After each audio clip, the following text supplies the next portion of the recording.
நாளென் செய்யும் வினைதானென் செய்யும் இனி நாடி வந்த கோளென் செய்யும் கொடுங்கூற்றென் செய்யும் குமரேசர் இரு தாளும் சிலம்பும் சதங்கையும் தண்டையும் சண்முகும் தோளும் கடம்பும் எனக்கு முன்னே வந்து தோன்றலினி.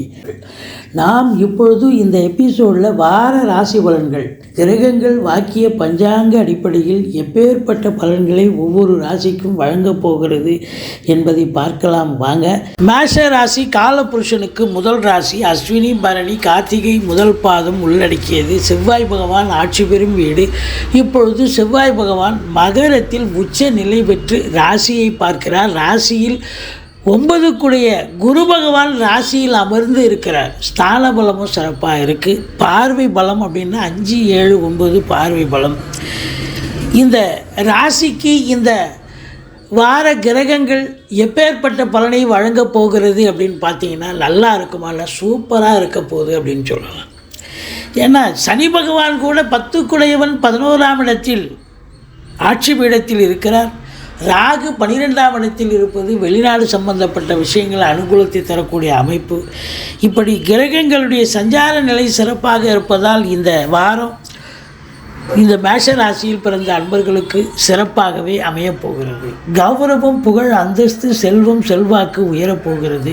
பொருளாதார மேன்மை, தொழிலில் மேன்மை, குடும்ப வாழ்க்கை, ஆரோக்கிய மேன்மை, திருமணம் ஆகாதவர்களுக்கு திருமணம் கைகூடி வருதல், இப்படி பல நிகழ்வுகள் நல்லது நடக்கப் போகிறது. வேலை பார்க்கும் இடத்தில் சக ஊழியர்களுடைய ஒத்துழைப்பும் உறவினர்களுடைய அனுகூலமும் நண்பர்களால் ஆதாயமும் கிடைக்கப் போகிறது. நீண்ட நாள் எண்ணங்கள் நிறைவேறும் தருணம் இது. மற்றவர்களால் பாராட்டினை கௌரவம் பெறக்கூடிய நிகழ்வுகள் நடக்கும். சமூகத்தில் சிறப்பான அங்கீகாரம் கிடைக்கப் போகிறது.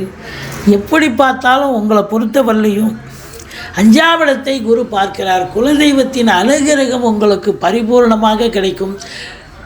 ரேஸு, லாட்ரி, சீட்டாட்டம், ஸ்பெக்குலேஷன், இப்படி இந்த இனங்களில் ஈடுபாடு உள்ளவர்களுக்கு திருப்திகரமான வாரம் இது. சந்தோஷமாக இருக்க போகிறீங்க. பிள்ளைகளால் பெருமிதம் கொள்ளக்கூடிய உன்னதமான ஒரு காலகட்டம். குலதெய்வத்தின் அனுகிரகம், ரிஷிகள், முனிகள், குருமாருடைய ஆசீர்வாதம் கண்டிப்பாக கிடைக்கப் போகிறது. அதே நேரத்தில் பூர்வீக சொத்து பிரச்சனைகள்லாம் இந்த காலகட்டத்தை பயன்படுத்தி கொள்ளுங்கள்.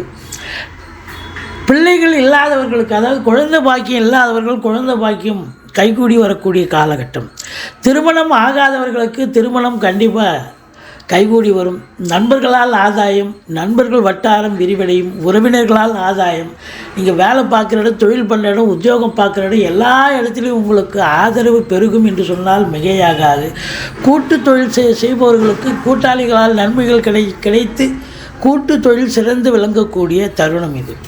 உங்களை பொறுத்தவரையிலையும் 9ஆம் இடம் குரு பார்வை இருக்கிறது என்று சொன்னால், 9ஆம் இடம் அப்படின்னாலே வெளியூர் வெளிநாட்டு பயணம், தந்தையால் அனுகூலங்கள், வெளிநாட்டு பயணத்தால் ஆதாயம். ஒரு சிலர் ஆன்மீகத்தில் நாட்டம் அதிகரிக்கும். ஆலய வழிபாடுகள் செய்வீர்கள், தான தர்மங்கள் செய்வீர்கள். தந்தையால் அனுகூலம் கிடைக்கக்கூடிய ஒரு வாரமாக இது அமையப்போகிறது. மொத்தத்தில் பாக்கியங்கள் ஈஸிலி டு கெட், எதையும் போராடி ஜெயிக்கக்கூடிய நிலை இல்லை. உங்களுக்கு எல்லாமே ஈஸியாக கிடைக்கக்கூடிய ஒரு தருணம் நிச்சயமாக அமையப்போகிறது. 2ஆம் இடத்து அதிபதி உங்களுக்கு சுக்கிர பகவான் எங்கே இருக்கிறாருன்னா 9ஆம் இடம் 10ஆம் இடத்தில் அமர்ந்திருக்கிறது. மாபெரும் சிறப்பு. லட்சுமி கடாட்சம் நிறைந்த ஒரு காலகட்டம். உங்களை பொறுத்தவரையிலையும் நல்ல பேச்சு, நல்ல செயல்கள், நன்னடத்தையாலும் உங்களுக்கு நல்ல ஒரு அங்கீகாரம் கிடைக்கும். உங்கள்கிட்ட பார்த்தீங்கன்னா வேகமும் இருக்கும், அதுக்கு தகுந்த விவேகமும் இருக்கும்.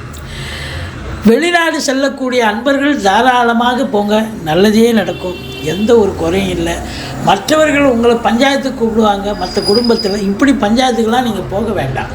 அடுத்தவங்க பிரச்சனைகள் தலையை மூக்க நுழைக்காதீங்க. அதனால் சில பிரச்சனைகள் வரக்கூடிய அமைப்பு இருக்குது. காவல்துறை, தீயணைப்புத்துறை, மருத்துவத்துறை, இராணுவத்துறை, ஐஏஎஸ், ஐபிஎஸ், ஐஎஃப்எஸ் போன்ற பதவியில் இருக்கும் அரசு ஊழியர்களாகட்டும், மற்ற இடைநிலை ஊழியர்கள், கடைநிலை ஊழியர்களாக இருந்தாலும் சரி, தனியார் துறையில் பணிபுரிபவர்களாக இருந்தாலும் சரி, இந்த மாதம் மன்னிக்கணும், இந்த வாரம் அற்புதமான ஒரு வாரமாக விளங்கப் போகிறது என்று சொன்னால் மிகையாகாது. ரியல் எஸ்டேட் பிரமுகர்கள், ஃப்ளாட் ப்ரமோட்டர்ஸ், பில்டர்ஸ், கட்டிடக் கலைஞர்கள், இடம் வாங்கி விற்கக்கூடிய அன்பர்கள், சினிமா கலைஞர்கள், தொழில்நுட்ப கலைஞர்கள், மற்றபடி உங்களை பொறுத்தவரை விவசாயம் சார்ந்த பிரிவில் பணியாற்றக்கூடியவர்கள் எல்லோருக்குமே இந்த வாரம் மிக மிக உன்னதமான ஒரு வாரமாக அமையப் போகிறது.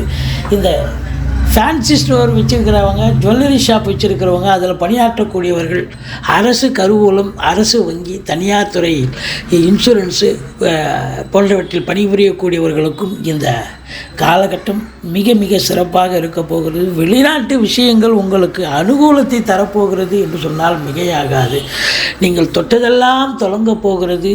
உங்களை பொறுத்தவரையிலையும் இந்த வாரம் மிக மிக மகிழ்ச்சிகரமான உன்னதகரமான ஒரு வாரமாக விளங்கப் போகிறது. காரியம் சாதிக்கப் போகிறீர்கள், சரித்திரம் படைக்கப் போகிறீர்கள் என்று சொன்னால் மிகையாகாது.